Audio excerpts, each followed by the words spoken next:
opciones.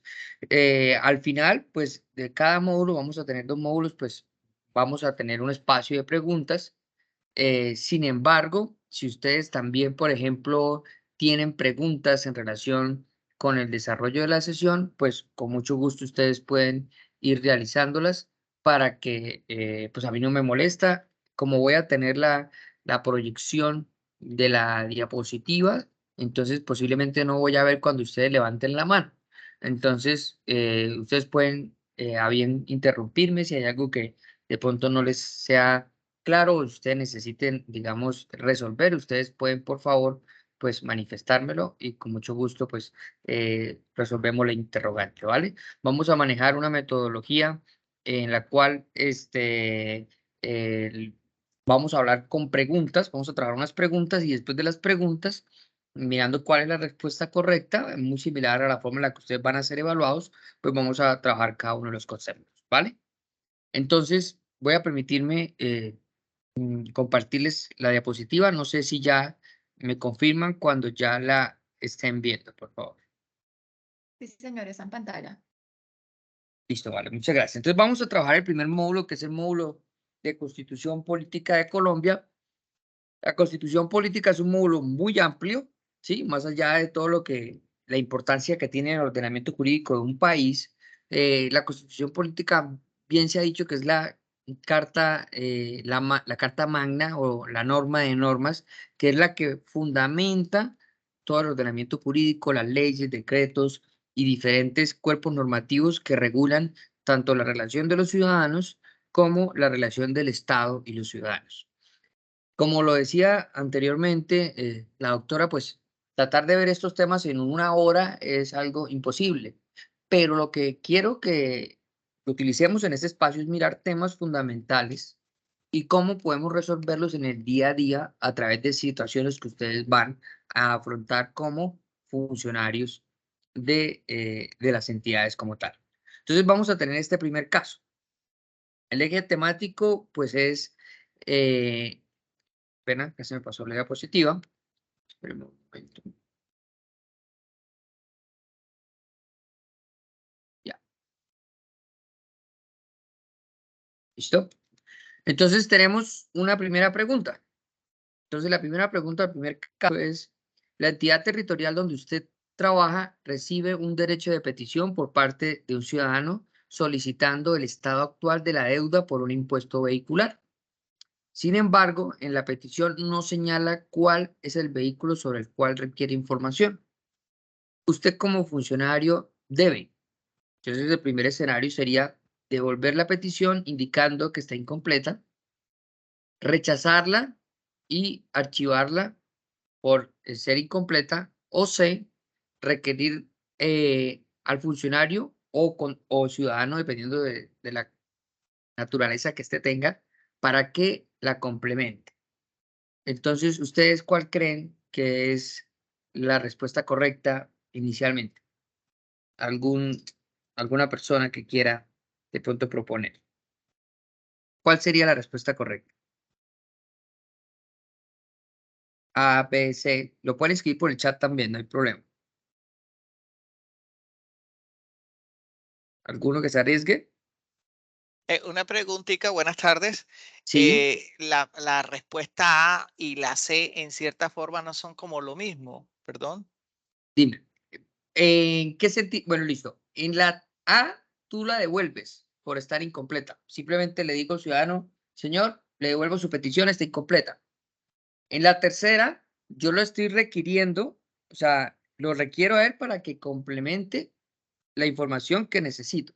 Esa es la diferencia. Entonces, en ese caso, ¿cuál Pe- creerías que es la correcta? Creería que la C. Muy bien, exacto, es la C. ¿Listo? Entonces, vamos a ver por qué es la C. Entonces, vamos a hablar de unos ejes temáticos y en primer lugar del derecho fundamental, que en este caso es el derecho fundamental del derecho de petición.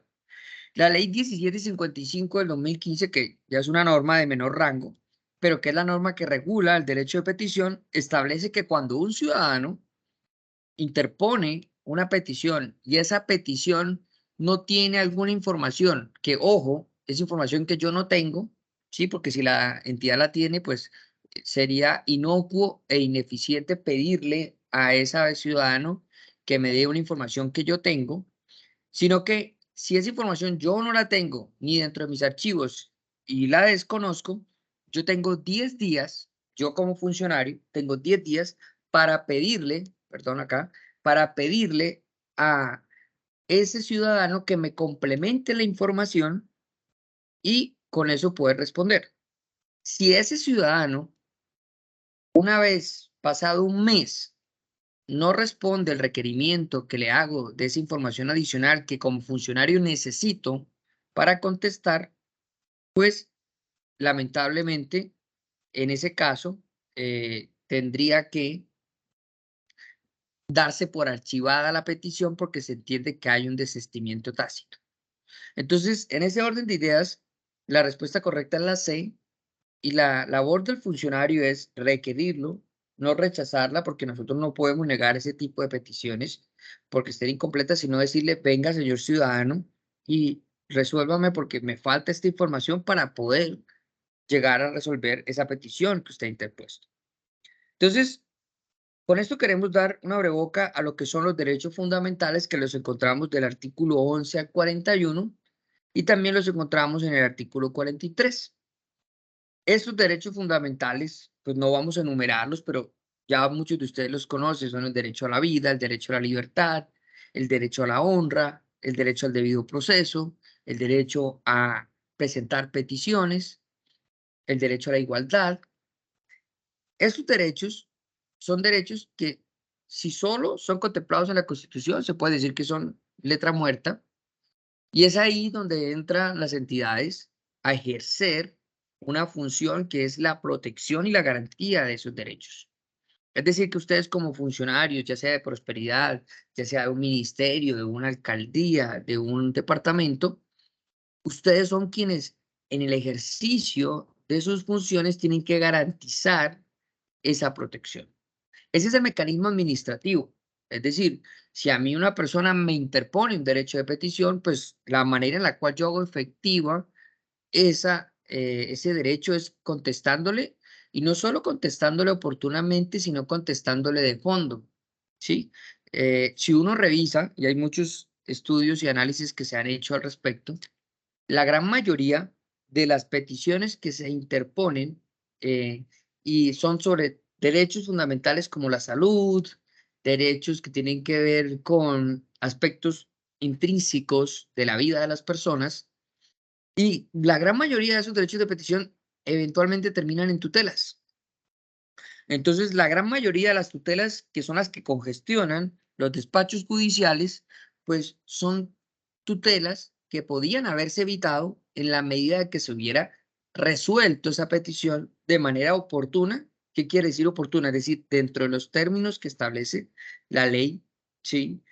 Y también, pues, en el caso en el que se hubiera resuelto de fondo, es decir, que no solamente es contestar por contestar, sino también recibir de fondo. En este aspecto, hay que hablar de algo que ya es el segundo escenario, que es cuando las entidades no garantizan los derechos fundamentales, pues el ciudadano se ve en la obligación de acudir a la vía judicial, que es la acción de tutela. De la acción de tutela, como vamos a ver más adelante, pues es el mecanismo por el cual una persona, al no tener la garantía del derecho a través de la actuación administrativa, pues tiene que interponer ese mecanismo. Sin embargo, digamos, la idea es que como funcionarios ese sea el escenario, ya el último escenario, y que sea en el caso de que de pronto como funcionarios nosotros no podamos darle una respuesta.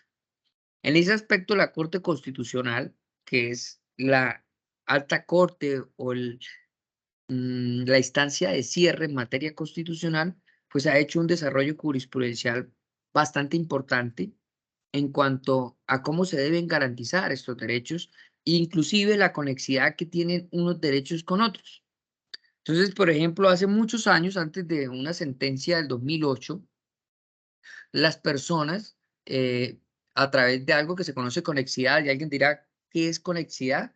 Pues conexidad es una relación fuerte, una relación que es tangible entre un derecho y otro. El ejemplo más claro es el derecho que existe entre el derecho, la relación que existe entre el derecho a la vida y el derecho a la salud. Entonces, si yo veo afectada mi salud de una manera severa, pues esto puede poner en peligro mi derecho a la vida. Entonces, a través de la jurisprudencia de la Corte Constitucional, fue demostrando que si bien es cierto, la salud en un principio no se reconocía como un derecho fundamental, pues las personas demostraban la conexidad de un derecho con el otro y así los jueces fueron otorgando a través de vía tutela, por ejemplo, el acceso a medicamentos o tratamientos que no estaban incluidos dentro del Plan Obligatorio de Salud, más conocido como el POS, y que en ese entonces pues se negaban vía administrativa y las personas tenían que acudir ante un juez para que se lo reconociera. Entonces, el desarrollo jurisprudencial lo que ha buscado es que el ciudadano evite tener que acudir a instancias judiciales y que nosotros como funcionarios seamos los que eventualmente garanticemos los derechos por vía administrativa. Hay otra figura que no la traigo, digamos, acá dentro de la diapositiva, pero que ustedes la pueden consultar dentro de la ley 1437 del 2011, ¿sí? Que es la figura de la unificación, que es solicitar que me apliquen una sentencia de unificación. ¿Qué es una sentencia de unificación? Es una sentencia que, por su palabra, lo dice unificación, unifica criterios y esas sentencias de unificación resuelven casos que son muy reiterativos y que la Corte Constitucional o en el Consejo de Estado requieren dar unos parámetros o dar unas directrices para que todos los demás jueces puedan dilucidar esas temáticas. Y la ley 1437 estableció que un ciudadano, para evitar tener que acudir ante la administración, pues puede solicitarle a una entidad la aplicación de una sentencia de unificación. ¿Qué es lo único que tendría que hacer ese ciudadano? Lo único que tendría que hacer ese ciudadano es acudir ante esa entidad, decirle, mire, esta es la sentencia de unificación que quiero que se aplique en mi caso, se cumplen los mismos requisitos fácticos, que son fácticos, es decir, los mismos hechos, más allá de que ella se llame Pepita y yo me llame Juan, a mí me está pasando lo mismo que a Pepita, entonces le solicito a usted, entidad administrativa, que aplique el mismo precedente, que es el precedente, es decir, la misma tesis jurídica en mi caso. Entonces, ustedes como ciudadanos eventualmente se pueden ver inmersos en una situación en la cual un ciudadano le solicite a usted la aplicación de una sentencia de unificación. ¿Para qué? Para evitar tener que acudir a una acción de tutela, ¿sí? Las acciones de tutela son una oportunidad del ciudadano, pero en la medida que haya más tutelas, demuestra que el Estado no está siendo eficiente y que el ciudadano tiene que acudir ante un juez para esa garantía de esos derechos. Entonces, para recapitular esta primera pregunta, ustedes, dentro del ejercicio de la función, siempre tienen que velar por la protección de esos derechos fundamentales. Muchas veces no es tan claro, ya vamos a ver unos casos a continuación, pero lo importante siempre es desde desde la óptica del funcionario, mirar cómo puedo garantizar esos derechos. Ejemplo, eh, otro aspecto frente al derecho de petición, que es lo que más uno ve en el ejercicio de la función pública.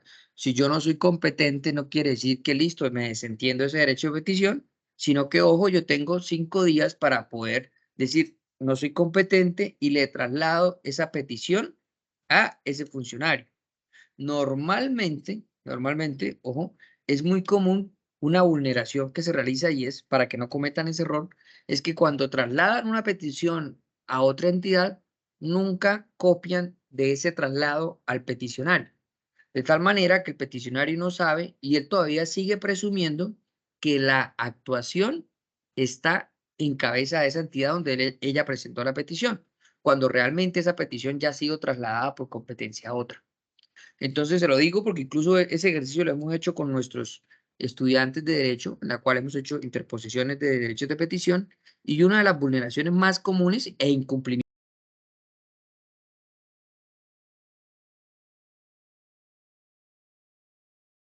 traslado al peticionario para que él sepa que su petición ya no está a cargo mío, sino de otra entidad. ¿Listo? Un segundo caso hipotético que quiero que revisemos es este, que es un poco más complejo porque ya entra en contradicción o colusión, si se quiere, derechos y principios. Entonces, pensemos el caso hipotético en el cual usted trabaja en la Secretaría de Educación de un municipio y recibe una queja por parte de un estudiante que manifiesta que por sus posiciones liberales, ¿sí?, fue expulsado de una institución educativa universitaria de orden privado. Ante esto, usted le señala al estudiante que A, pues las instituciones privadas son autónomas y pueden realizar este tipo de acciones. B, solo en instituciones públicas se les puede garantizar la libertad de expresión. C, la autonomía universitaria no es absoluta y debe respetar las garantías y principios fundamentales. Entonces, no sé ustedes cuál crean que en este orden de ideas pueda ser la respuesta correcta.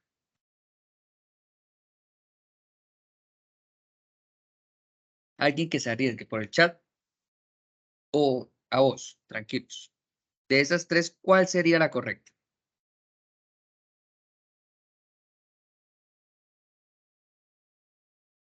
¿Ninguno?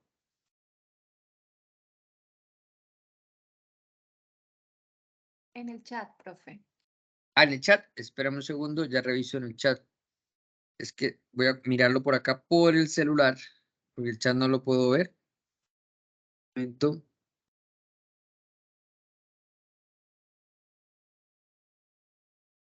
Esto.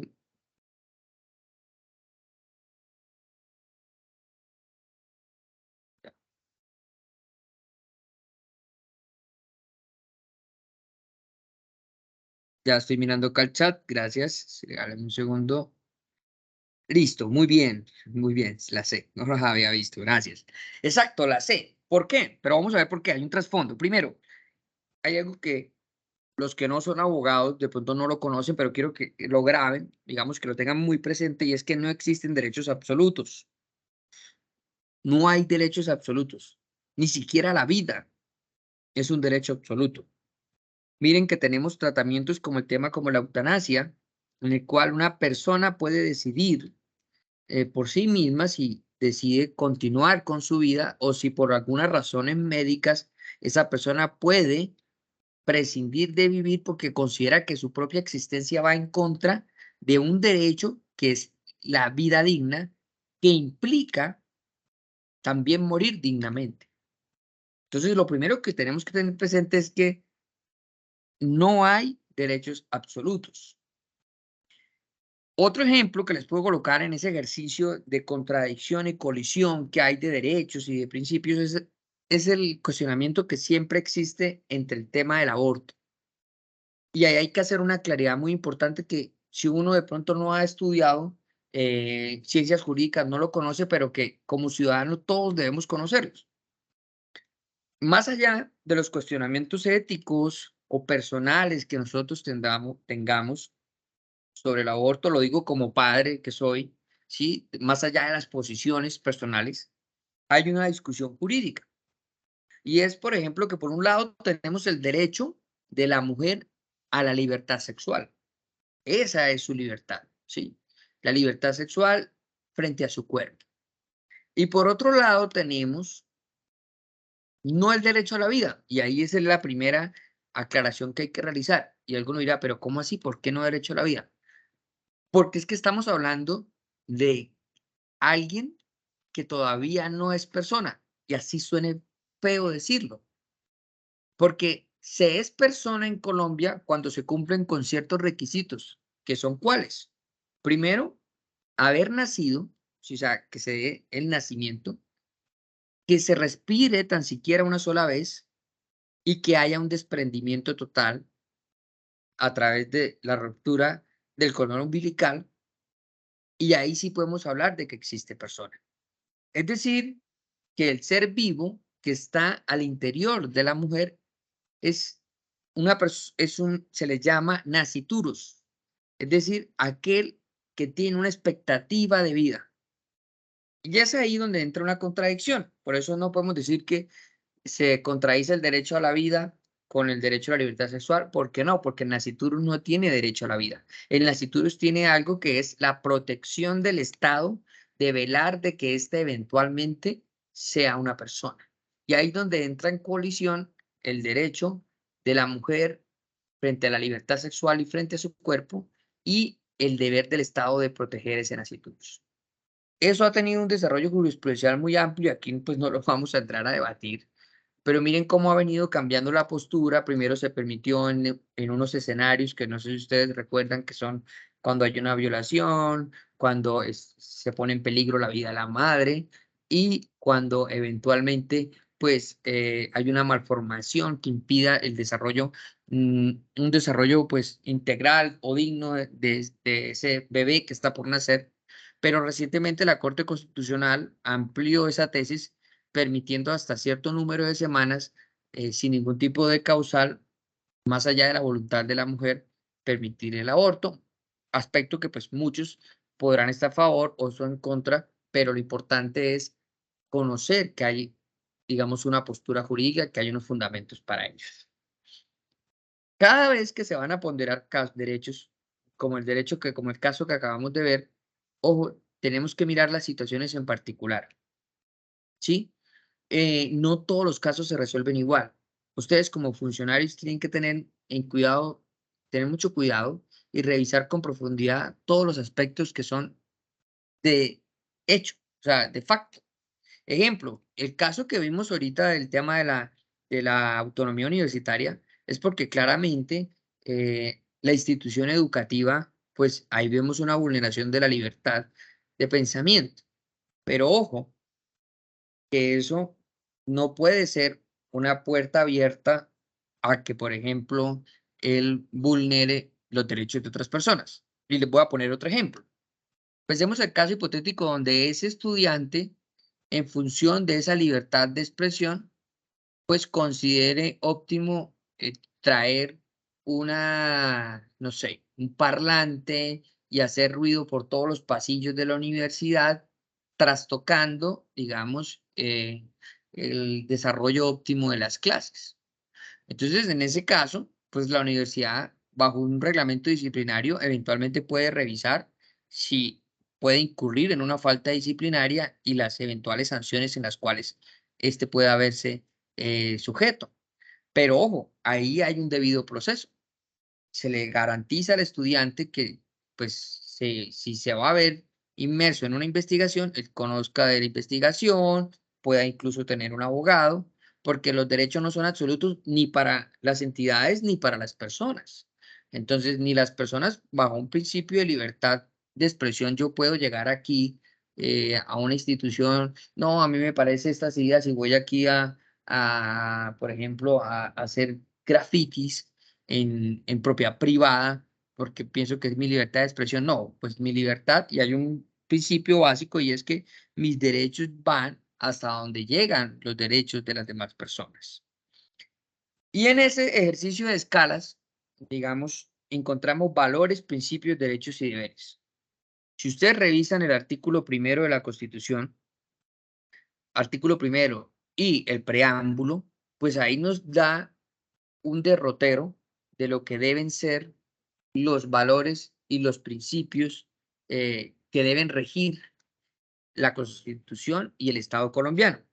Entonces, no sé si alguno por ahí me pueda leer de internet rápidamente qué dice el artículo primero de la Constitución. Cualquiera que tenga por ahí el artículo primero de la Constitución. ¿Qué dice?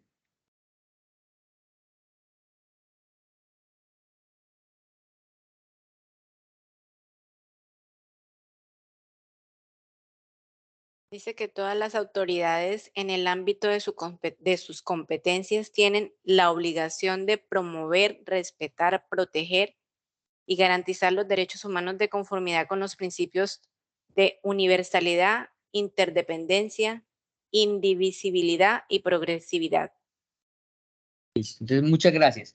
Entonces, como se dan cuenta, mi profesor de Derecho Constitucional cuando estaba en la facultad me decía, la Constitución más allá de ser la Carta Magna en términos más básicos y más elementales, podemos decir que es la carta de navegación de un Estado que decide mostrar dónde está y a dónde quiere llegar. Y estos principios y esos valores lo que nos dicen es cuál es nuestro derrotero, a dónde queremos llegar como Estado. ¿Qué es lo que queremos garantizar que posiblemente en esta época no garantizamos, sí? Lastimosamente aquí por tiempo no podemos contar la historia y muchos de ustedes la saben mejor que yo, la historia de lo que es la Constitución del 91, lo que fue el movimiento de la séptima papeleta y cómo, pues, esta Constitución, para aquellos que no lo saben, surge de un mecanismo que inclusive fue inconstitucional, porque en la época en la que se planteó la Constitución, en la séptima papeleta no existía ninguna reforma a través de asamblea constituyente. Pero la misma Corte Suprema, que para esa época era la Corte Suprema porque no teníamos Corte Constitucional, pues señaló algo muy interesante que ojalá nunca olviden, y es que las constituciones son legítimas siempre y cuando respondan a las necesidades de la población por la cual existen. Y lo claro era que la Constitución del 86, de más de 100 años de existencia para esa época, pues ya no respondía a las necesidades que tenía el país para esa época a partir del narcotráfico, la violencia, entre otros problemas endémicos que aún hoy sufrimos. Entonces, ahí los valores y los principios son la manera en la cual eventualmente logramos materializar lo que queremos ser como Estado. ¿Y cómo lo materializamos? A través de la actuación pública. Entonces, ejemplo, vamos a verlo en el caso que vamos a ver a continuación. Entonces, eje temático, garantías y derechos fundamentales. Entonces, el artículo 7 de la Constitución Política señala que el Estado reconoce y protege la diversidad étnica cultural de la nación colombiana. De conformidad con este precepto constitucional, el Estado A permite que los indígenas y raizales tengan derecho al voto. B permite que cierta población siga utilizando el dialecto barí, ara en sus comunidades. Y C tengan acceso a espacios democráticos como las circunscripciones especiales. Entonces, aquí voy a tener el chat. ¿Cuál creen ustedes que es la respuesta correcta? A, la B y la C. ¿Cuál creen?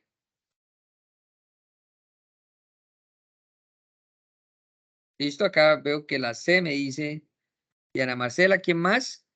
Jaime, gracias. Me dice que la C. ¿Todos concordamos que la C? La C. Listo, la C. Entonces, la C. ¿Y por qué la C? Algunos dirán, pero vengan, la otra también, pues hay un reconocimiento. Pero no lo es así. O sea, ojo, reconocer y proteger.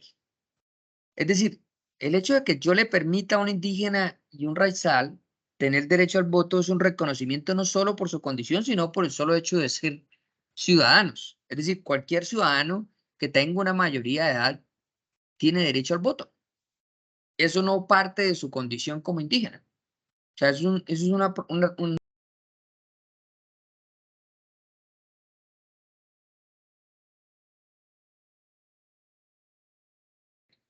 Segundo, permitir que cierta población siga utilizando el dialecto es que no, ni siquiera podemos llegar a ese punto porque no solamente permitimos, sino que si revisamos dentro de los primeros artículos, de los primeros 10 artículos donde se encuentran los principios fundamentales del Estado colombiano, no solamente se les permite hablar sus dialectos, sino que sus dialectos también se entienden como idiomas que son idiomas oficiales, sumados al idioma del castellano. Entonces, la tercera es la correcta, porque ahí realmente reconocemos la diversidad, porque no es lo mismo que una persona que viva en la ciudad haga campaña política a una persona que viva en comunidades indígenas. Entonces, a estas personas, por su diversidad, se les permite tener unas curules especiales. O podemos ir a un caso mucho más, digamos, más emblemático y que ustedes de pronto han escuchado, y es a estas personas, a los indígenas, se les permite tener justicias especiales para ellos. Dentro de sus cabildos, ellos tienen una jurisdicción, tienen una normatividad en la cual a ellos se les juzga a partir de esa normatividad. Y dentro de lo que es la división político-administrativa, ellos como territorios indígenas también tienen autonomía al momento de determinar sus instituciones, la forma en la que eligen sus gobernantes. Entonces, la diversidad tiene que darse a través de la garantía que debe dar el Estado. ¿Y cómo es a través de la garantía? Pues a partir de dar accesos que no tiene y que esa persona al no tenerlos, pues no está en igual de condiciones. Uno como Estado, no sé si ustedes han visto una imagen que es muy común en Internet, en la que hay 3 niños que están tratando de ver un partido y bajo un principio de igualdad simétrica o igualdad numérica, uno podría decir que entonces hay 3 cajones, entonces los 3 cajones le da uno un cajón a cada uno, pero entonces al colocar un cajón a cada uno, uno era más grande, el otro era mediano y el otro era chiquito. Entonces, al final, los otros 2 no van a poder ver el partido porque la caja no les alcanza y en cambio el alto que ni siquiera necesitaba caja va a terminar viendo mejor aún.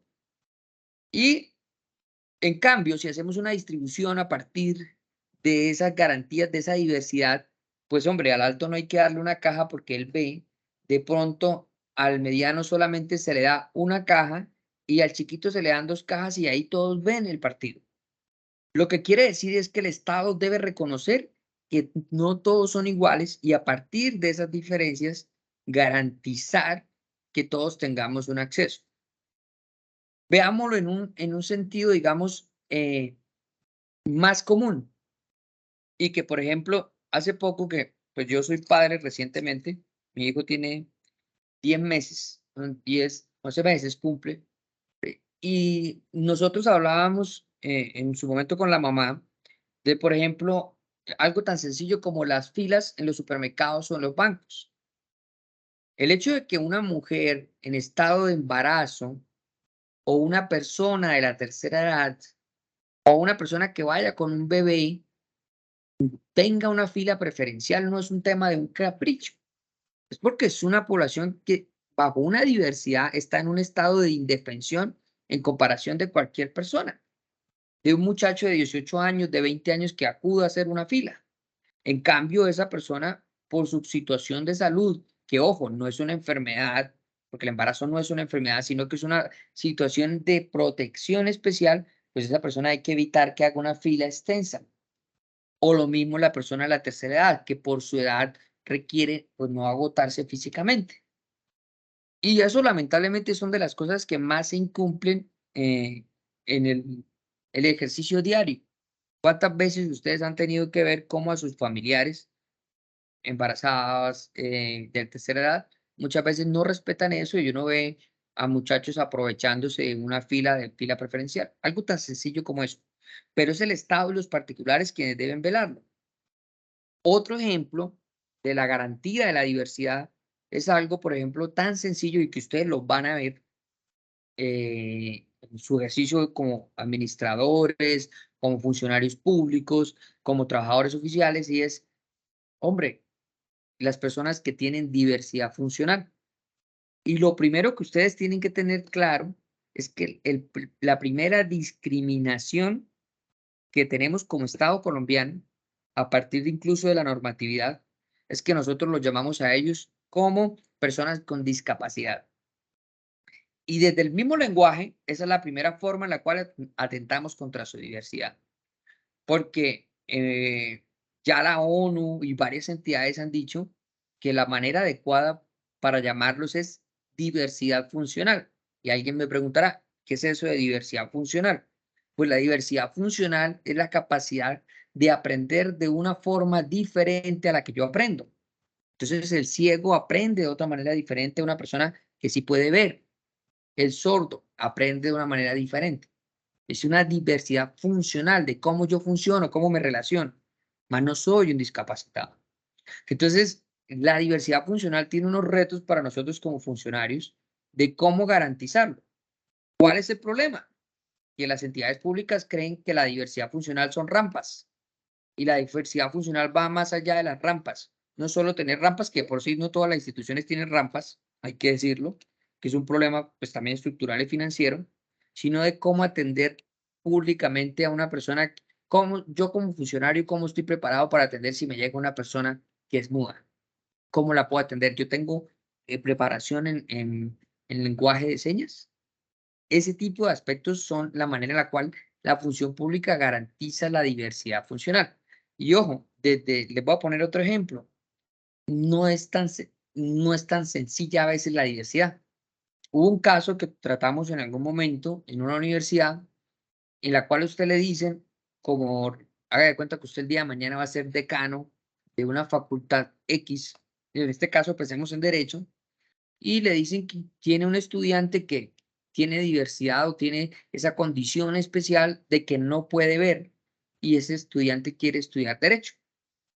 Pues claramente usted le puede decir, listo, no pasa nada, tendrá que leer pues, textos en braille, algunas acomodaciones especiales, pero usted pues no le negaría el derecho a que estudie Derecho, valga la redundancia.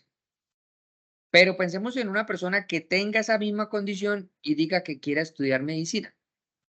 Entonces, usted como universidad, como tiene una obligación de garantizar que esa persona tenga unas capacidades y unas competencias, por ejemplo, un médico cirujano como salen, entonces, ¿cómo él va a operar y si tiene esa condición?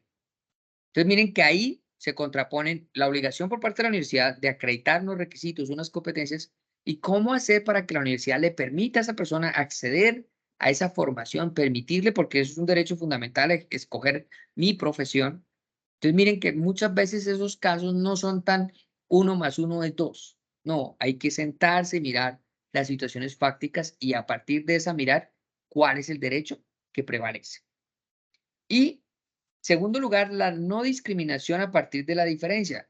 O sea, no debemos discriminar de manera negativa. La discriminación se hace de manera positiva, como les ponía los ejemplos del embarazo, pero no negativa en el sentido de que, no, es que usted no puede acudir, digamos, lamentablemente no, lamentablemente, digamos, en Colombia hay discriminación aún racial, pero no está en las normas, sino en los conductos de las personas. O sea, hay muchas personas que lamentablemente aún tienen cierta discriminación. Vamos a poner un ejemplo más claro, el tema de la migración. Hay muchas personas migrantes que se le discriminan por su condición, ¿sí? Desde el mismo lenguaje, ¿sí? Pero, digamos, en teoría, en la norma, ellos tienen garantías. Entonces, ojo que por la condición de migrantes, ellos no deberían ser discriminados. Y en tercer lugar, pues la efectividad de la igualdad se hace a través de esas garantías que tienen las poblaciones con protección especial. Las mujeres embarazadas, los adultos, el adulto mayor, ¿sí? Las personas con diversidad funcional. Entonces son personas que el Estado, por su propia condición, les da un tratamiento especial. Les voy a poner otro ejemplo, permítanme. El caso, digamos, hay un derecho, que es un derecho, que es el derecho a vivienda. El derecho a la vivienda es un derecho que, pues, no podríamos nosotros tutelarlo porque si no, imagínense los millones de colombianos que no tenemos vivienda propia interponiendo tutelas para que concedan. Pero los por su condición de desplazado tienen unas condiciones especiales para la protección de ese derecho, ¿sí? Entonces miren cómo a partir de un estado de indefensión de ciertas poblaciones hay ciertos derechos que se materializan de manera diferente a partir de esa situación. Entonces ustedes cuando tengan frente a esos casos en la prueba, ustedes tienen que mirar ¿estoy ante una población de especial protección o estoy hablando ante un ciudadano? ¿Sí? Y eso les va a permitir tener un mejor panorama a la hora de dar una respuesta ante cualquier pregunta. Entonces, sigamos con la siguiente, que es una pregunta sobre el derecho como tal de tutela, que es la acción o el mecanismo por el cual se vela por los derechos. Entonces, miren que el artículo 86 de la Constitución señala, y me permito leer, que toda persona tendrá acción de tutela para reclamar ante los jueces en todo momento y lugar mediante un procedimiento preferente y sumario por sí mismo y por quien actúe a su nombre la protección inmediata de sus derechos constitucionales. Entonces, como asesor, hasta ahí va el artículo, ¿no? Ahora, el enunciado es que como asesor para asuntos constitucionales, ¿sí?, de una entidad, le consultan si es posible que un sobrino interponga una tutela por el tío en tercer grado después de un año de diagnosticarse la enfermedad. Pensemos que es una enfermedad, cáncer o bueno, otra enfermedad pues grave. Entonces la primera acción que usted le diría es no, porque el término de la tutela es de 4 meses. O B, no, porque debe tener poder debidamente otorgado el sobrino que le dé el tío. Y C, sí, siempre y cuando acredite la calidad de agente oficioso y la continuidad en la vulneración del derecho. Entonces, bajo ese ejercicio, usted o ustedes, ¿cuál creen que es la respuesta correcta? A ver, lo leo, voy a mirar el chat.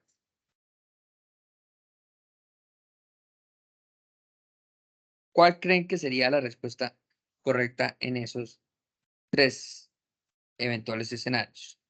Gracias, Jaime. James, perdón. ¿Qué más? Dora también. Vera, Judith, Mauren. Entonces tenemos un número importante de personas que consideran que la C. Y pues efectivamente sí, la respuesta correcta es la C. Y vamos a ver por qué. ¿Sí? Primero, quiero que graben estas 2 palabras cuando ustedes siempre se encuentren frente a un proceso que se llame acción de tutela. Y estas 2 palabras son 2 particularidades que tiene la acción de tutela, que es un proceso sumario y preferente. Sumario y preferente quiere decir que debe ser un proceso expedito y que tiene prevalencia sobre cualquier otro procedimiento. Tan es así que cuando uno es funcionario de la rama judicial y le llega una tutela o en su defecto un habeas corpus, todo el mundo dice, bueno, toca parar todo, si de pronto hay congestión, hay que priorizar eso. Yo no sé si ustedes tuvieron la noticia aquí en Bucaramanga, hubo un abogado que interpuso, no sé, me excusarán de pronto la imprecisión, pero un número importante, no sé si fueron más de 80, 100 habeas corpus, en el que, digamos, el habeas corpus se solicita eventualmente es la libertad porque se vencieron los términos y a esa persona no se le ha resuelto su situación jurídica, y ese abogado puso, fueron muchas. Tan es así que la rama, a través de el Consejo Superior, tuvo que citar a trabajar el sábado a las personas, algunos virtualmente, para poder resolver, porque hay un término perentorio de no más de 48 horas para resolver ese habeas. Y al final incluso hasta al abogado solicitaron investigarlo porque ¿qué pasaba? El problema no era el habeas corpus, sino que en el habeas ustedes revisaban el habeas o la acción, era la misma acción, solamente que le cambiaba el nombre. Y entonces no aparecía ni siquiera el radicado de la investigación, no aparecía por qué tema estaba siendo investigado. Es decir, que a los juzgados les tocaba llamar, buscar en bases de datos para poder informar y saber en dónde estaba ubicado, si estaba en X CAI, mejor dicho, eso fue noticia nacional inclusive, porque para muchos fue el abuso de una acción constitucional, como lo es el habeas corpus. Pero a lo que vengo con esto es que, si bien es cierto, digamos, todas las acciones tienen como unos requisitos, la acción de tutela se busca que sea lo más asequible para una persona. Tan es así que para uno interponer una acción de tutela no se requiere ser abogado. O sea, usted como ciudadano puede interponer una acción de tutela, no tiene que tener ninguna formación jurídica. Entonces, la acción de tutela lo que busca es que se protejan los derechos fundamentales. ¿Quiénes conocen las acciones de tutela? Cualquier juez de la República, cualquiera. Si alguno de ustedes les dice, hay jueces constitucionales, ¿cuáles son? Todos. Todo juez de la República puede conocer de una acción de tutela. ¿Cómo se distribuyen las tutelas entre los jueces o los tribunales? Pues a partir de un criterio de reparto, y es que, por ejemplo, las entidades del orden nacional que son accionadas a través de tutela, pues los tribunales son las que conocen. Si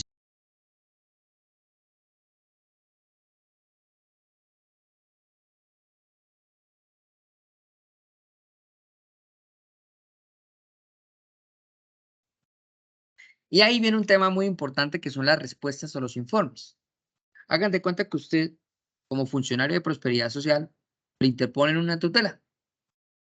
Entonces, normalmente, cuando se te ponen tutelas y estamos frente a vulneración de derechos importantes como salud, como por ejemplo, pensemos el caso de la vida de una persona que de pronto se encuentra amenazada, en esos casos, pues lamentablemente, el juez, pues lamentablemente para uno como funcionario que tiene que contestar, ¿no? El juez no puede darse el lujo de darle una oportunidad de, venga, contésteme en 3 días, usted entidad, eh, si lo que le está diciendo el tutelante es verdad o no. Normalmente los términos que nos dan a nosotros como entidades para contestar son términos de 24, 48 horas, porque se requiere una respuesta rápida para poder verificar si efectivamente hay una vulneración de un derecho fundamental. Entonces, ustedes normalmente cuando reciban esas respuestas o informes, algunos dirán, ¿cuál es el término? Pues algunas entidades manejan 48 horas, entidades no, perdón, jueces, pero hay otros que dicen no, 24 horas porque estamos hablando de un derecho, X derecho que es prioritario defenderlo o verificar su protección. Entonces, es muy importante que nunca dejen de contestar esas respuestas o esos informes, ¿sí? Otra cosa que normalmente sucede es cuando se da típico la tutela por vulneración del derecho de petición. Entonces, lo que hacen las entidades, que es la práctica que hay que hacer, ojo, o sea, es lo que hay que hacer, pero no es lo que debería pasar. Y es que cuando interponen una tutela porque usted no le contestó el derecho de petición, pues lo que hay que hacer una vez usted recibe la solicitud de que se manifieste frente a eso, es tomar, responderle la petición al accionante, enviar copia de esa respuesta a la petición al juez, pero ahí de entrada el juez, listo, va a negar la tutela porque ya hay un hecho superado, es decir, ya se contestó la petición, pero eso no implica que usted como funcionario no se vea inmerso en una investigación disciplinaria por no haber contestado la petición dentro del término legal. Por eso es muy importante dar respuesta oportuna a las peticiones. Y tenemos por otro lado las medidas provisionales, que son aquellas medidas que los jueces ordenan para que mientras sale el fallo, que es en el término de 10 días, pues se logren hacer ciertas acciones que no se pueden esperar hasta que llegue el fallo. Ejemplo, una cirugía. Pensemos en una cirugía de una enfermedad grave, SIDA, cáncer, no sé, leucemia, algún tipo de enfermedad, y se requiere autorizar la cirugía y que ni siquiera se pueden esperar los 10 días. Entonces, en ese orden de ideas, uno como peticionario puede pedir una medida provisional en la cual se ordene de manera preventiva, mientras se decide el fallo, esa acción por la cual yo estoy buscando que se me proteja ese derecho. Entonces, eso es muy importante tenerlo en cuenta. Muchas veces como funcionario nos vamos a ver inmersos ante esa situación. Y en las respuestas que habíamos colocado como opción hablábamos de término de 4 meses. Entonces, para que por favor lo graben y siempre lo tengan. La tutela no tiene término de caducidad. No tiene un término, o sea, no tengo ni 2, ni 3 meses, ni 4 meses, no. El término es siempre y cuando pueda uno identificar que la vulneración continuó y por alguna razón, X o Y razón, yo no pude interponer la tutela. O sea, no puede ser un ejemplo que yo sufro, hagan de cuenta, de un dolor de espalda fuerte y necesito ciertos medicamentos o inyecciones que no están en el POS, pero eso me lo formularon a mí en el 2020 y este es el 2023 y voy a poner una tutela y yo nunca fui, nunca solicité. Entonces ahí pues va a decir, bueno, hay un principio de inmediatez que no se cumplió y es, ¿por qué usted esperó 3 años? Pero, por ejemplo, pensemos en el caso del que hablábamos de un señor de edad que no tiene quien interponga una tutela, la orden médica la generaron 2 meses antes, pero hasta que llegó de pronto ese sobrino que llegó de fuera del país, fue el que logró presentar esa tutela. pues obviamente ahí hay unas razones en las cuales se puede fundamentar para no haber colocado o interpuesto la tutela en el momento que era. Entonces, ahí hay que mirar mucho ese principio de inmediatez que debe existir y de por qué se puede uno demorar en presentar una acción de tutela. Por último, frente al tema de las tutelas, hay un aspecto que es el cumplimiento del fallo y los eventuales recursos que frente a esto se pueden interponer. Entonces, ojo, si usted es funcionario y sale un fallo de tutela en el cual a usted le ordenan, por ejemplo, reintegrar a un funcionario público, ¿sí? O pagar cierto aspecto, reconocer cierta prestación, ¿sí? A partir de una prestación, por ejemplo, como las que permite a través de tutela, como las licencias, entre otras. Ojo, que el cumplimiento de esos fallos es de manera inmediata. Es decir, si usted el día de mañana el abogado de su entidad le dice, no, tranquilo, doctor, que vamos a interponer el recurso de impugnación, que es el recurso que se interpone frente al fallo, y mientras haga el recurso, usted no haga nada. No, porque el efecto que tiene el recurso no es un efecto suspensivo, es decir, que sí o sí usted tiene que cumplir con el fallo. Si ya después el tribunal, que es el segundo, digamos, que conozca en la segunda instancia, decide que no tenía razón, pues se retrotraen los, digamos, efectos jurídicos, pero no se puede dejar de cumplir el fallo porque recordemos que estamos hablando de derechos fundamentales. Y ya por último, aparte de la impugnación, que es un recurso que hay frente a el no estar de acuerdo con la decisión que se toma, que toma el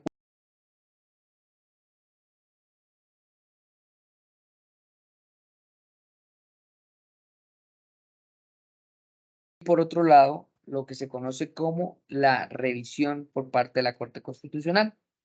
Entonces, el incidente de desacato es aquel escenario en el cual una entidad, pese a que ya tiene una tutela, un fallo de tutela, perdón, no cumple con esa decisión.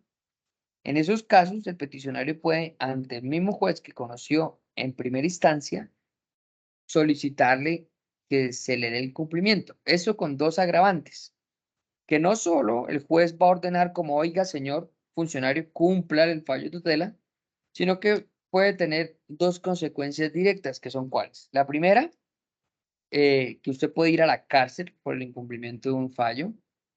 Y en segundo lugar, que usted también puede verse sujeto a una sanción de carácter económico por el incumplimiento de una acción de tutela. Es muy importante que las tutelas siempre se den se resuelvan y se cumplan. Ejemplo, ustedes normalmente puede que tengan un caso, a nosotros nos pasó una vez, en la cual el juez nos estaba ordenando, por ejemplo, reintegrar a una persona para un cargo que ya no existía, no tenía equivalente y él no tenía ningún requisito para los cargos existentes. Entonces, en ese caso, lo que le solicitamos fue al juez que nos aclarara la manera en la cual podíamos cumplir el fallo teniendo en cuenta las, digamos, las dificultades que teníamos. Y ya después el juez nos informó cómo, pero ojo, solicitando la aclaración. No es como, no se puede cumplir y no lo hago. No, hay que cumplirlo porque recuerden que los efectos son inmediatos. Y por último, la acción de revisión, si así se le quiere llamar, o mecanismo de revisión, es la razón por la cual todos los fallos de tutela, óigase bien, todos los fallos de tutela que profieren los jueces en Colombia van a conocimiento de la Corte Constitucional. Entonces, allá hay unos muchachos, la mayoría son judicantes, que les llegan todos los fallos a nivel país. Imagínense ustedes toda la Corte recibiendo todos los fallos. Y de ahí, la Corte, bajo un estudio y análisis, hacen primero como una especie, digamos, de... ¿Buenas? Perdón, pensé que había hablado alguien. Hacen una especie de... una primer filtro y revisan qué fallos pueden ser importantes a la hora de referirse. Entonces, ahí hacen un primer filtro y después la Corte Constitucional se pronuncia frente a ciertos casos en los cuales es necesario que él dé unas directrices para que los jueces, cuando tengan casos similares, pues puedan eventualmente, ¿cómo decir? Puedan eventualmente tener una especie de guía a la hora de resolver casos similares.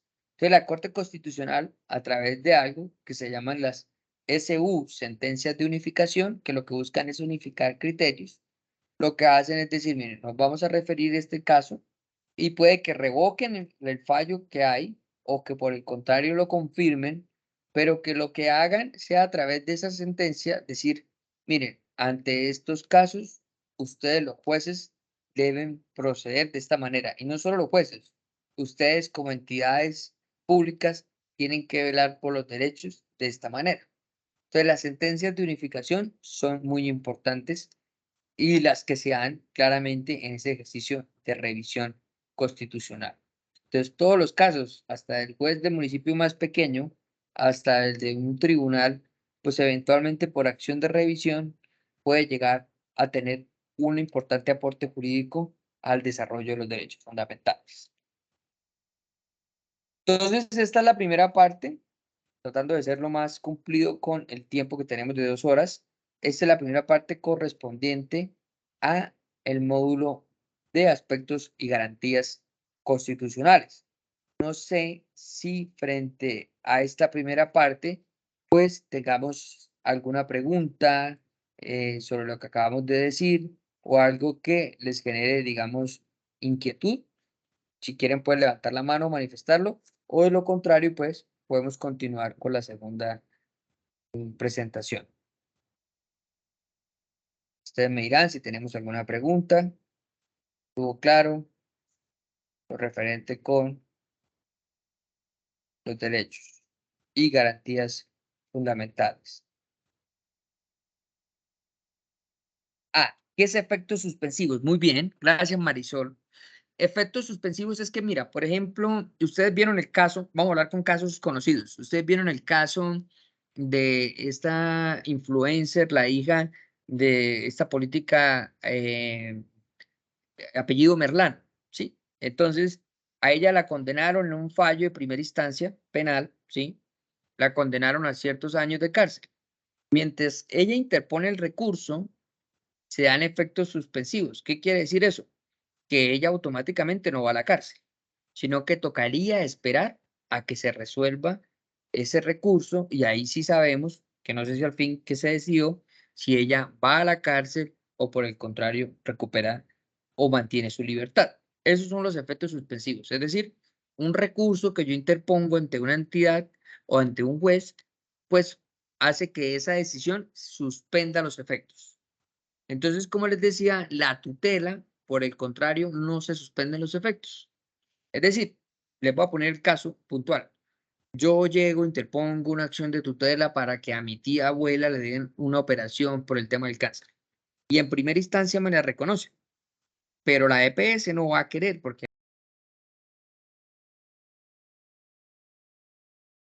entonces la EPS va a interponer una impugnación frente a eso. Entonces, la EPS no puede decir, no, espéreme que como allá se demoran 20 días, el tribunal en definir si yo tengo la razón o la tiene usted, no le voy a acceder a la cirugía, no. En esos casos, como estamos hablando de derechos fundamentales, se le debe dar cumplimiento y la EPS no puede exonerarse o decir, no, es que yo interpuse recursos, sino que tiene que automáticamente interponer, digamos, ¿cómo se llama? El recurso y cumplir el fallo de tutela, así no esté de acuerdo la EPS. ¿Vale, Marisol? Entonces, efectos suspensivos son cuando una decisión se puede suspender su aplicación porque se interpone un recurso, pero no tiene efectos suspensivos, por ejemplo, las acciones de tutela. Les voy a poner un ejemplo. Aquí en Bucaramanga sucedió. Aquí teníamos un alcalde, que era el alcalde, el ingeniero Rodolfo Hernández, en la época 2016-2019, en la cual él fue destituido por la Procuraduría. Él interpuso una acción de tutela frente a eso.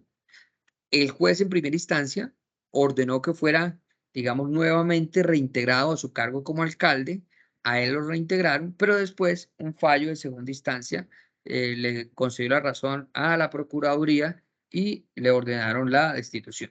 Entonces, mientras se dio, pues la Procuraduría interpuso el recurso de impugnación, pero él pudo ese tiempo desempeñarse como alcalde, pero después llegó el sentido de la segunda instancia, ¿vale? ¿Alguna otra pregunta? ¿O hay algún tema donde ustedes quieran que profundicemos? ¿O con eso estamos claros y podemos pasar a la siguiente? Y gracias, Marisol, por la pregunta. Entonces, creo que no hay más. Ah, bueno, ahorita les dejo mis datos también por si tienen alguna duda, puedan manifestar. Entonces, esperemos un momento, voy a abrir la siguiente presentación y continuamos.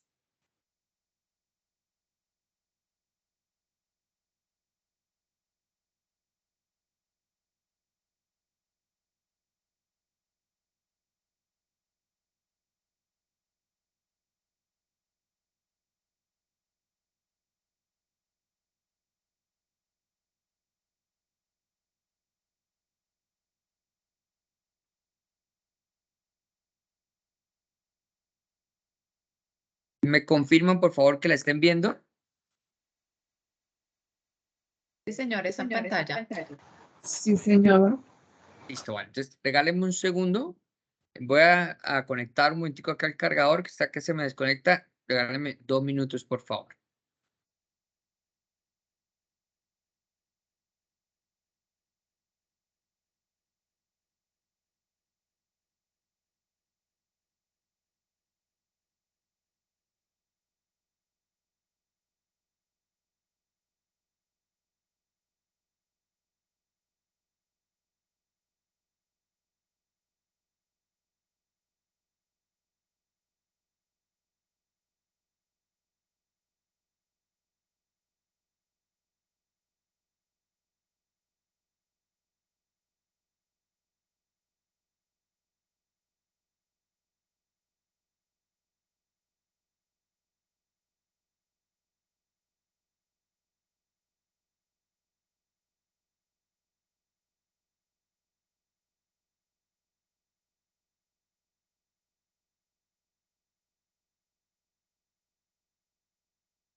¿Listo? ¿Me escuchan?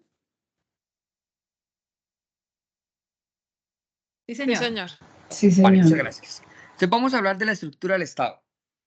Ese tema es muy interesante. La estructura del Estado colombiano es una de las materias que dicto en pregrado. La estructura del Estado colombiano es bastante compleja porque tiene dos enfoques, un enfoque central y un enfoque descentralizado. El enfoque central es todo lo que comprende el gobierno nacional, ¿sí? Lo que es la presidencia de la República, los diferentes departamentos administrativos, algunas entidades, digamos, que aunque son del sector central son descentralizados, ¿sí? Es decir, tienen autonomía y personalidad jurídica, pero hay otro sector que es el sector territorial, que es descentralizado territorialmente, valga la redundancia, con el ánimo de que los territorios fueran partícipes de la solución de sus problemáticas. Y ahí es donde aparecen las entidades territoriales, que son los departamentos, los municipios, las áreas metropolitanas, que son las que eventualmente pues pueden solucionar y deben solucionar las problemáticas en el primer principio.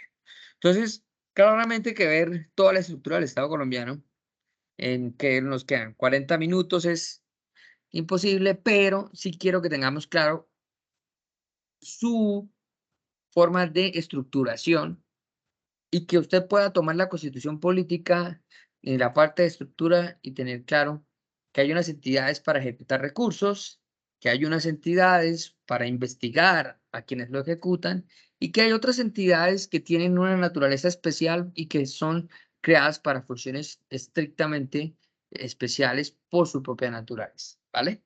Entonces vamos a comenzar con un caso.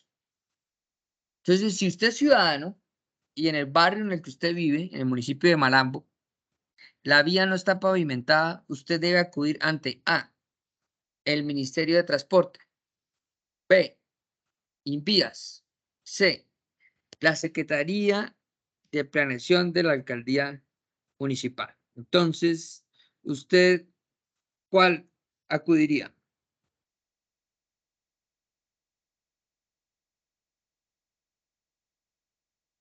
Listo, James, muy bien participativo. Liz, listo, Rocío, ¿quién más? Eliana, gracias. Bueno, entonces, Jorge también. Entonces tenemos que la C. Entonces, efectivamente, la respuesta correcta es la C. Y vamos a hablar un poco de eso. De que hay un sector central, un sector descentralizado y que hay unas entidades territoriales que en este caso son las que pues tienen la competencia. Hay un problema en Colombia y siempre lo he acusado, pues recibo igual de todas formas cualquier réplica, pero el ciudadano colombiano tiene un problema que se supone que era la solución y es la descentralización. Entonces, la descentralización se entiende como la capacidad de otorgarle funciones a muchas entidades para que esas entidades den mejor respuesta a las problemáticas. Pero se generó un efecto secundario y es que existen tantas entidades que muchas veces la gente no sabe a dónde acudir para una problemática, como es el caso que vemos. Entonces, por ejemplo, aquí en Bucaramanga estamos teniendo un problema en la vía que da, ya que están de moda últimamente tantos problemas viales que lamentablemente estamos sufriendo en el país. Pero, por ejemplo, miren que en el municipio de Piedecuesta, que queda dentro del área metropolitana de Bucaramanga, es la salida para la vía Bogotá.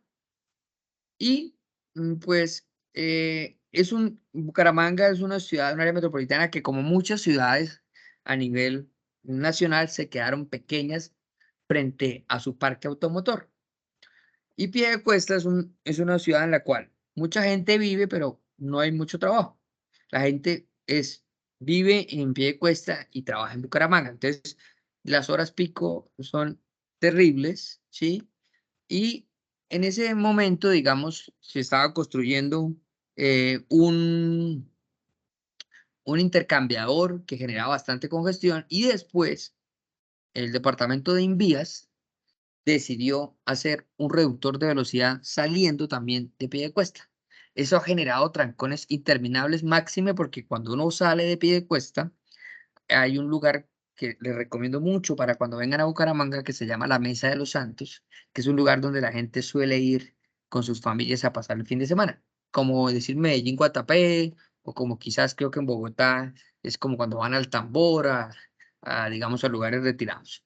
Entonces, eso ha generado un problema y todos culpaban al alcalde hasta que salió el alcalde y inclusive el gobernador y dijo, por favor, Invías, eliminen ese reductor de velocidad porque está generando un problema de caos vehicular.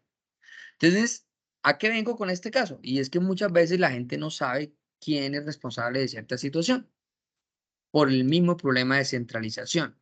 Y ahí viene una premisa, que es una premisa personal, y es que el número de entidades no garantiza la efectividad del Estado. El hecho de que haya más ministerios, el hecho de que haya más superintendencias o X no hace que sea más eficiente el Estado. Son los procedimientos, ¿sí? Esa es mi posición. En Venezuela había un ministerio hace muchos años que se llamaba el Ministerio de la Felicidad. Y no por eso vamos a ser más felices, ¿sí? Entonces ahí lo importante es cómo las funciones se pueden articular. Entonces tenemos el sector central y ahí es importante recordar que en el sector central tenemos a los ministerios y los ministerios a través de las directrices que da la presidencia es fijar las políticas públicas. Pero tenemos un sector descentralizado que son de dos tipos, que son el sector descentralizado por funciones, que es cuando se crean entidades que son autónomas, pero que requerimos que esa autonomía todavía esté dentro del organismo nacional, pero que tenga autonomía tanto presupuestal y jurídica para poder responder. En el caso, por ejemplo, de Invías. Entonces, el sector central tiene que articularse con el sector territorial para dar respuesta a las necesidades. ¿Por qué? Porque las entidades territoriales sí son las que tienen que atender las problemáticas en primer lugar. Es decir, en caso de los municipios son los que realmente deben atender esa problemática y por eso la C es la respuesta correcta. Porque por la naturaleza de esas vías de los barrios, quien debe hacerle mantenimiento a esas vías, de esas veredas, que son vías terciarias, es el municipio, no la nación. Pero ¿qué pasa? Que estos municipios de sexta categoría son municipios que tienen un alto nivel de endeudamiento y no tienen capacidad financiera para poder hacerlo. Aquellos que no lo son ingenieros, yo tampoco lo soy, pero dentro de mi proceso de contratación, en el cual acompaño la parte jurídica, entendí lo costoso que es construir, por ejemplo, 1 kilómetro de placa huella. Estamos hablando de miles de millones, 1 kilómetro. Cuando los presupuestos de un municipio están en el orden de 17.000 millones, 20.000, ¿sí? Es decir, que un municipio no puede gastarse la plata construyendo, que es lo que más le gusta a la gente. La gente, lamentablemente, a veces cree que el progreso son vías. Claro, las vías tienen un efecto en la economía, en otros aspectos, pero miren que ahí la articulación es muy importante. Les voy a dar un ejemplo de cómo se articula el sector descentralizado con el sector central. Ustedes lo pueden incluso googlear. Hace años, desde el 2020, si no estoy mal, Invías inició un proyecto que se llama el Proyecto Colombia Rural. Y con ese proyecto, Invías daba un aporte, los municipios daban otro, y se construían kilómetros de placa huella para sectores veredales. Eso es una iniciativa en la cual el sector central, que tiene una función, una política, pues se articula con el responsable primario, que es el municipio, para poder dar respuesta. ¿Por qué? Porque no tiene los recursos para hacerlo, ¿sí? Otro ejemplo de las entidades territoriales y cómo se articulan dentro de ese ejercicio y de las funciones que tienen es el departamento. Mis estudiantes siempre me preguntan, bueno, ¿qué diferencia hay en las funciones que hace un departamento y un municipio? Recuerden siempre, los municipios lo que buscan es garantizar las necesidades básicas, ¿sí? Eso es lo que va a hacer el municipio. Y el departamento lo que hace es complementar, subsidiar esa acción a aquellos municipios que no tienen esa capacidad. Te les voy a poner otro ejemplo. La Oficina de Gestión de Riesgo la hay tanto a nivel nacional, la unidad, la hay en el orden departamental y cada municipio tiene un consejo departamental de riesgo, un consejo, perdón, municipal del riesgo. Pero hay muchas veces, se los digo como asesor que he sido, digamos, de entidades de orden departamental, muchas veces el municipio necesita construir un muro de contención y no tiene el dinero. Y es ahí donde entra el departamento bajo el principio de complementariedad a decir, listo, tranquilo, yo aporto y hagamos el contrato para que usted pueda responder frente a esa calamidad, ya sea por lluvia, ya sea por sequía, dependiendo de la calamidad que se presente. Entonces ahí el departamento lo que hace es complementar. Y la función principal del departamento es que algún día los municipios sean autosostenibles. ¿Cómo? ¿Cuál es la prioridad del departamento? Construir vías, sí, pero también buscar la manera en la que las economías municipales sean totalmente autosostenibles. Había gente que creía, y lo digo como una opinión personal, pero después, digamos, lo discutí con varios colegas, y es, la gente creía que en la época del COVID el peor año iba a ser el 2020, ¿sí? Y lo que nos ha demostrado el tiempo fue que los peores años fueron el 2021 y el 2022, porque la incapacidad del hecho de que la máquina económica de los municipios, por ejemplo, la obra, o sea, tantas obras que dejaron de hacerse en un primer año de un alcalde, que son los años en los que, digamos, primera parte de 2020, parte de 2021, que siguió parte de la pandemia, esos años en los cuales había restricciones por todo el tema de la pandemia, pues generó un boquete fiscal en el sentido de que muchas veces a través de esas obras ellos también reciben unos ingresos, ¿sí? Ejemplo, hay municipios en los cuales a través de ciertas estampillas que se cobran en los contratos de obra pública, se reciben recursos para programas de adulto mayor. Al no haber obras, no hay programas. Entonces, por eso ahorita tenemos municipios con unos déficits altos y con un problema de inversión social. Y esos municipios de esta categoría tienen un problema muy importante, y es que si usted dice en la alcaldía de Bucaramanga, si estamos hablando del municipio de Bucaramanga, entonces el municipio de Bucaramanga recibe un importante predial, recibe un importante, digamos, impuestos que ingresan por el tema, digamos, de ciertos reconocimientos en materia de industria y comercio, entre otros. Pero si usted piensa en el caso de municipios de esta categoría, en el cual lamentablemente en los municipios hay una cultura del no pago, se los digo porque pues he trabajado en ese sector, y muchas veces sucede que el campesino o la persona que vive allá solo va y paga el impuesto cuando ya va a vender el lote. Y bueno, llevo tantos años de no pagar. Entonces los municipios no tienen una descentralización desde el punto de vista de que no tienen tanta capacidad. En un argot popular, o haciendo una similitud, ya para seguir con la siguiente pregunta, con la descentralización que se da en Colombia, eso es como cuando, yo le pongo el ejemplo a mis estudiantes, y eso es como cuando usted se viene a la ciudad a estudiar y los papás lo envían a usted. Esa es como la descentralización de los municipios, porque en teoría usted es autónomo. Sí, usted puede ser autónomo acá, no tiene a sus papás, pero su autonomía va hasta donde le llega el recurso de lo que le giran mensualmente. El momento en el que se acabe lo que le giran sus papás, ahí su autonomía acabó. Y eso es lo que sucede en los municipios, que gran parte de sus recursos dependen de recursos del orden nacional, del orden departamental, y sus recursos municipales son muy escasos. Por eso la descentralización no se materializa y no pueden llegar a ser responsables de las problemáticas que sufren cada uno de los municipios. Entonces tenemos la segunda pregunta. Usted como ciudadano, ¿sí? presenta derecho de petición ante la alcaldía de su pueblo solicitando una respuesta ante una falta de alumbrado público en su barrio. Pasados los 15 días no tiene la respuesta. Ante esto, ¿usted qué puede hacer? A, presentar una queja ante la Contraloría por incumplir la respuesta oportuna. B, presentar una queja ante la Procuraduría por incumplir la respuesta oportuna. Y C, presentar una queja ante la personería por incumplir la respuesta oportuna. Entonces, en ese caso, ¿cuál creen ustedes que puede ser la respuesta? Lisa acaba de contestar. Marisol, gracias.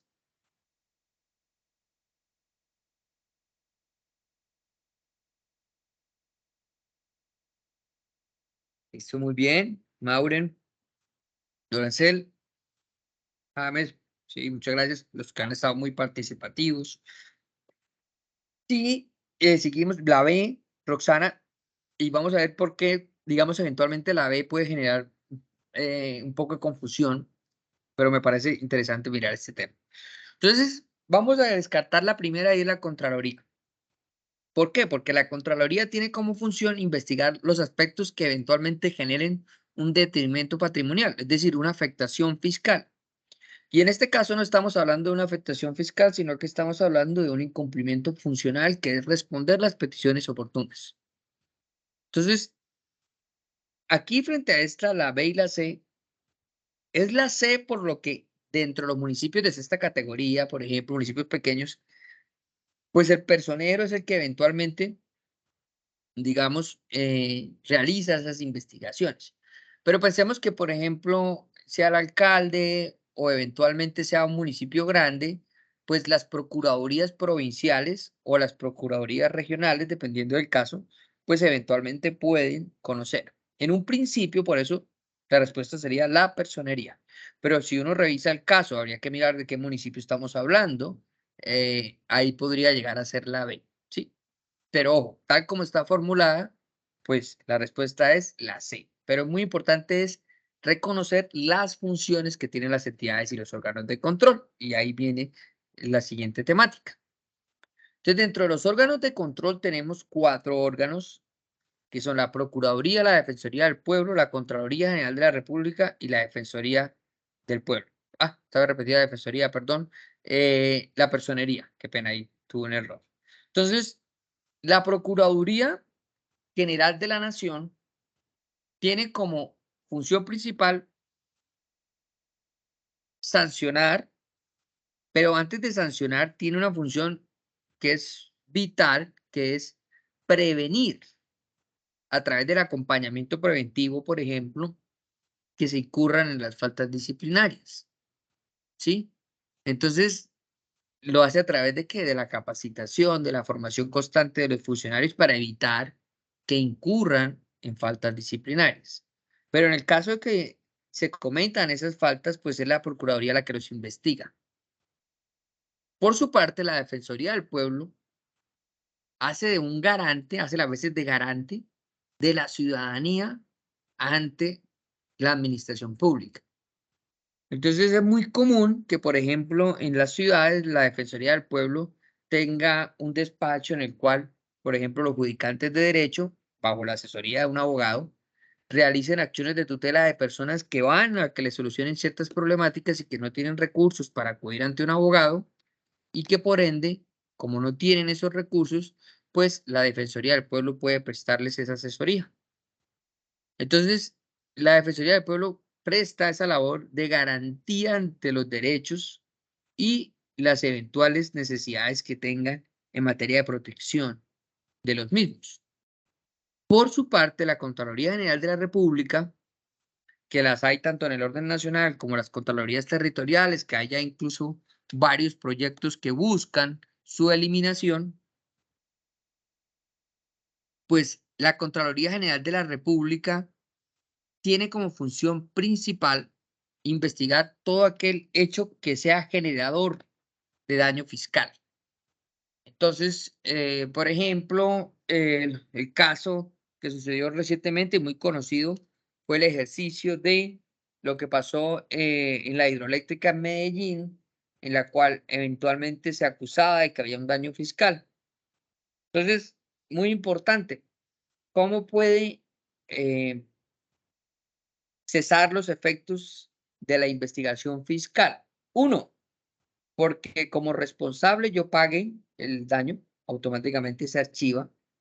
Dos, porque fallezca la persona. O tres, porque lo archiven porque se declare que no fue responsable fiscalmente.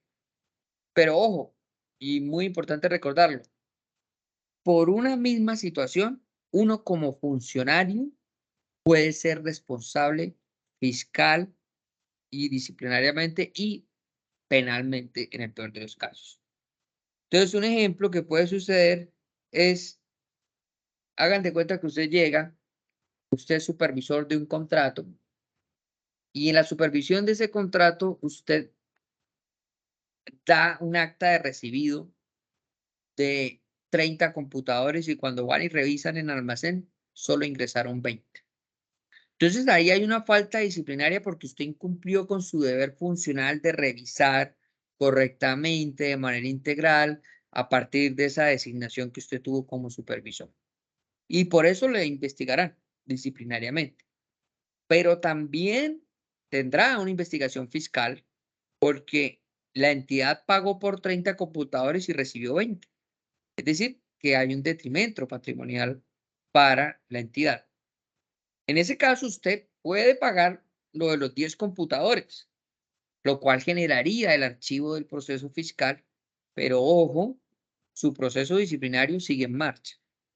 Porque eso no, el hecho de que usted pague los computadores que por su inobservancia no entraron a la entidad, no excluye de la responsabilidad por esa omisión.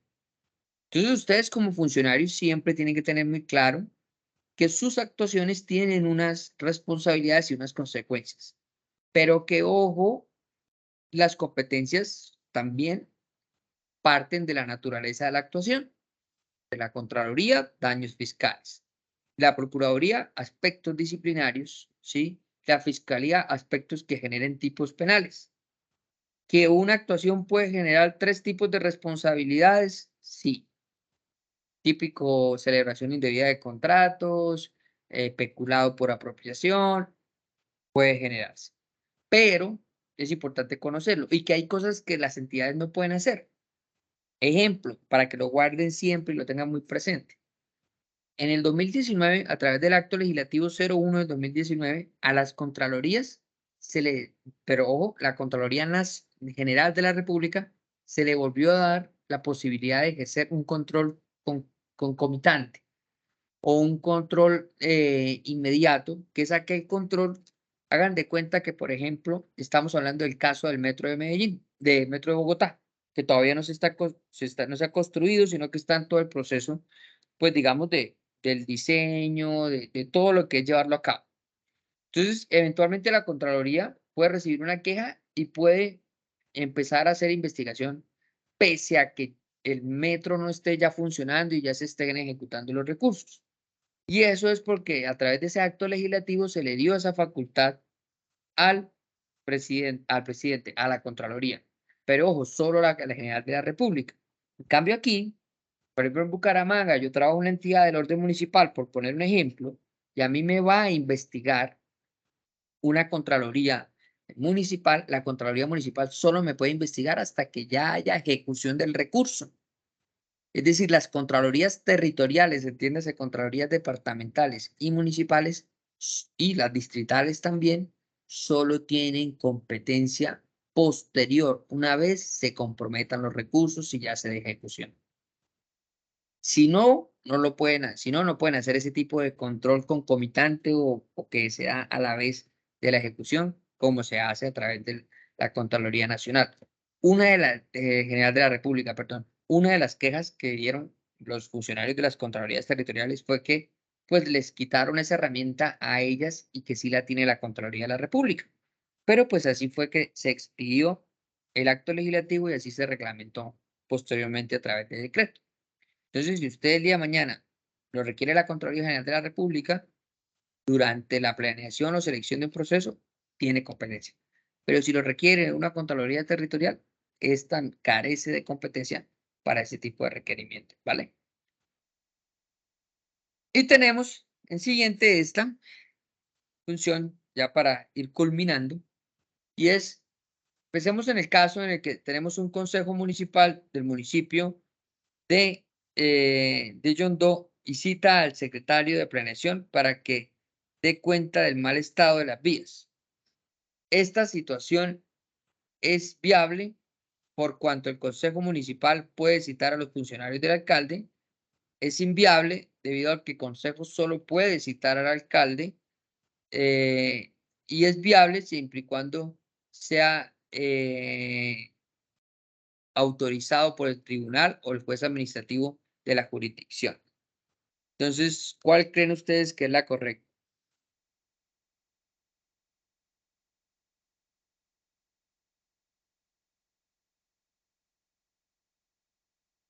Listo, estoy leyendo.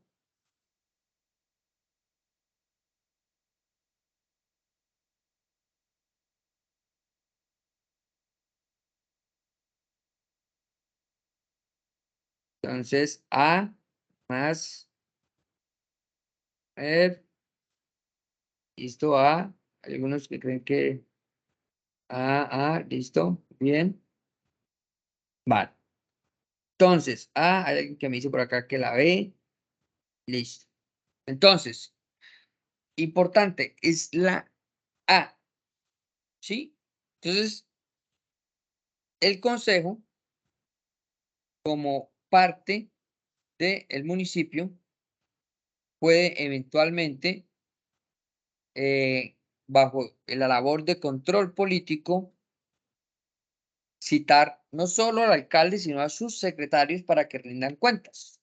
Incluso hay una figura muy conocida que se llama la figura. Una pregunta, perdón.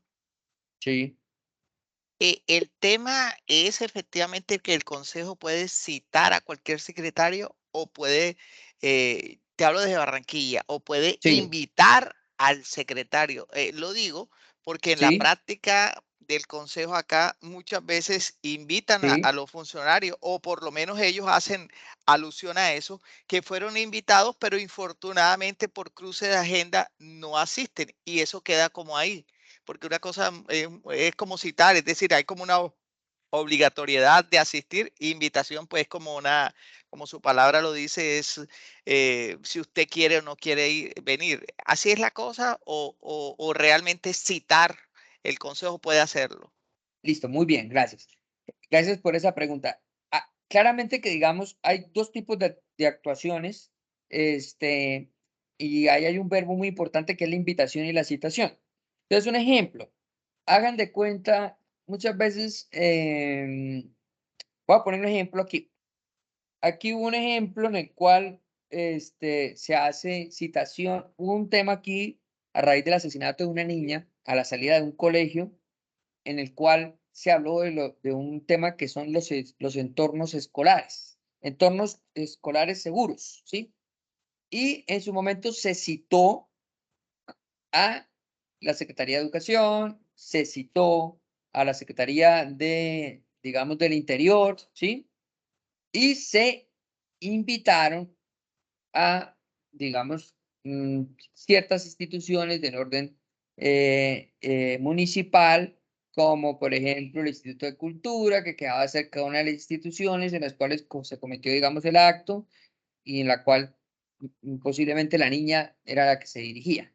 Entonces, cuando estamos hablando de invitaciones, como tú muy bien lo dices, es un aspecto más informal, en la cual, por ejemplo, yo cito a las entidades que son las principalmente obligadas a ir, y la invitación va más hacia un orden de carácter pues, optativo, que pues eventualmente no irá a la persona, pero cuando estamos hablando de citación formal, a tal punto que normalmente esa citación va precedida por un cuestionario que envía el consejo y que ese cuestionario tiene que ser resuelto y las respuestas enviadas previamente al consejo municipal y este haga la lectura de las respuestas allá en sesión del consejo. Entonces, en el caso, si a ti te citan o si el consejo cita, estamos hablando de una obligación de asistencia. Inclusive, hace poco, y me excusarán, no tengo el número de la ley acá, pero se los puedo dejar para la próxima sesión. Hace poco, a las juntas administradoras locales se les otorgó la facultad de poder citar, óigase bien, citar a los secretarios de despacho también para que acudan para ciertas temáticas. Y pues claramente como hay, digamos, estamos hablando de un secretario de un municipio pequeño, pues este puede ir, pero pensemos en un municipio que sea capital o una ciudad grande, para evitar que el secretario diga que por la agenda no puede acudir, la norma incluso habilita para que él delegue a una persona para que dentro de su secretaría asista a esa citación. ¿Esto con el ánimo de qué? De demostrar el poder político y el poder que tienen los cuerpos colegiados de representación de la ciudadanía, como lo son el Consejo Municipal y en este caso las juntas administradoras locales. Entonces, muy claramente, digamos, en la pregunta que tú me haces, si es citación, yo tengo que ir. Incluso la no asistencia puede llegar a generarles unas repercusiones. Por ejemplo, lo que pasa es que como casi siempre tenemos consejo, que es consejo amigo del alcalde o las veces de asamblea amiga del gobernador, pues no se da mucho, pero les voy a contar para que ustedes tengan esa anécdota y es, hay una figura que es la figura de la moción de censura, que es ya como el paso o el escenario más nefasto, y es cuando un secretario de despacho está haciendo una gestión tan mala que ya lo citaron, y las respuestas al cuestionario no fueron las mejores, y le proponen una moción de censura que quiere decir que votan para que bajo una votación cualificada, es decir, una votación específica, se decida si esa persona es retirada del cargo. Yo les puedo decir con total certeza que a la fecha de hoy solamente en un municipio, que es curiosamente el municipio de Bucaramanga, se ha ejercido la moción de censura, fue en el 2017 o 2018, si la memoria no me falla. A la secretaria de Hacienda le ejercieron la moción de censura y fue retirada del cargo. No es común que suceda, pero sí está dentro de las funciones de control político. Lo mismo sucede en el orden nacional. Si ustedes revisan, desde el 91 hasta la época, ningún ministro ha sido removido bajo la figura de moción de censura, que lo citan para esas mociones. Pero, ¿qué pasa? La moción de censura muchas veces no se cita con el ánimo de que van a obtener las mayorías que necesitan para remover a un ministro. No, porque normalmente un presidente cuando llega con mayoría de Congreso. Es el caso que normalmente sucede. Lo mismo pasa en los consejos de los alcaldes, lo mismo pasa en la asamblea, salvo obviamente algunas excepciones. Pero lo que genera las mociones de censura, tanto a niveles municipales, departamentales, como el orden nacional en el Congreso, es el debilitamiento político de los funcionarios. Entonces podemos hablar de casos tales como el ministro del anterior gobierno, el ministro Botero, ministro de Defensa, que tuvo tanto debilitamiento público que él le llevó a renunciar, lo que generó que por la renuncia, o sea, él al final no iba a obtener los votos que se necesitaba para que lo removieran. Pero la moción de censura fue tan fuerte a nivel de control político que conllevó a que renunciara. Vámonos a un caso que más conocido para nosotros, el tema de las movilizaciones sociales en el 2021, que fue la reforma que proponía para esa época el exministro Carrasquilla, pues que generó que se promoviera la moción de censura. No se iba a lograr la votación, pero la controversia política, la desazón social generó que él renunciara.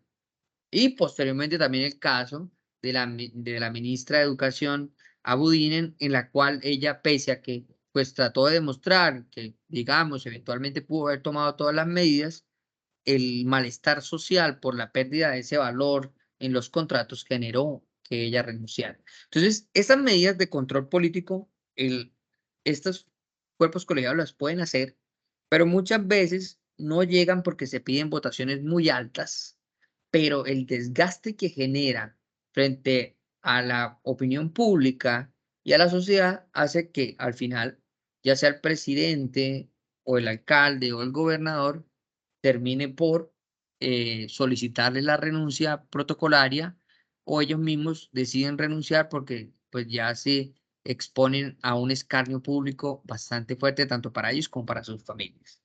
Sí, entonces, digamos, importante, dentro de las funciones que tienen estas instituciones y cuerpos colegiados, se encuentra, pues, el control político. Y, pues, ya nos quedan, digamos, 2 minuticos ahí para ser muy cumplidos con el tiempo. Les dejo mis datos. Ese es mi correo, también mi cuenta de Twitter para aquellos que utilicen la red social, donde a veces también comparto aspectos de mi desarrollo como consultor, y mi número celular si también tienen alguna inquietud. No sin antes agradecer nuevamente pues por la invitación tanto a Concursa como a Prosperidad, y pues no sé si hay alguna pregunta en particular frente al tema visto, y de lo contrario pues nuevamente agradecer por su asistencia y participación a aquellos que participaron tanto en las preguntas por acá como por las preguntas telefónicas. Profe, muchísimas gracias a usted también por aceptar nuestra invitación, y también quería recordarles a los funcionarios 2 cosas. La primera es que la próxima clase, el próximo encuentro de formación es para el día jueves de 2 a 4 otra vez, con el el profesor Eymar. Nos vamos a encontrar con la clase de ley antitrámites y ley anticorrupción. Les están cordialmente invitados. Las credenciales les van a llegar al correo institucional. Mi nombre es Alejandra Quintana. Yo soy coordinadora de ese curso de formación. En el chat les quedó mi correo. ¿Cuál es el personal? Cualquier solicitud solamente es que me envíen un correo y me den el tiempo de respuesta. Otra cosa, el día de hoy la asistencia a la clase, la presentación del profesor y la grabación de la clase serán dados a la coordinadora de prosperidad social. Entonces, cuando ustedes se comuniquen con ella, ya ella les dará paso para esta información. Y con eso sería todo. Si hay alguna pregunta, algún comentario, estamos abiertos. Si no es así, con mucho gusto los despido y nos encontramos el día jueves. Disculpe, un momentico antes de retirarse, ¿sí? Sí, claro, qué pena, bien pueda. Recuerden que si no pueden ingresar a la plataforma, se comunican al correo cursos@concursacolombia.com. Nosotros le damos respuesta para que ingrese. Los invito a que revisen sus correos y nos confirme el recibido. Muchas gracias. Sí, señor. Para darle respuesta al señor Franco, don Franco, Teams coge de manera automática la asistencia de los participantes. Entonces, en el momento en que ustedes ingresen, Teams ya les ha dado asistencia. Esta asistencia yo la descargo y se la comparto a la coordinadora de ustedes. ¿Alguna otra pregunta?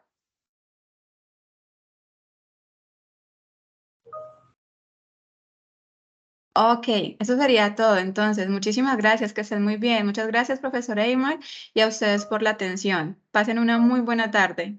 Nos vemos el jueves. Hasta Vale, luego. Feliz muchas tarde gracias. para Hasta luego. todos. Chao, bendiciones. Chao. Muchas gracias, buena tarde.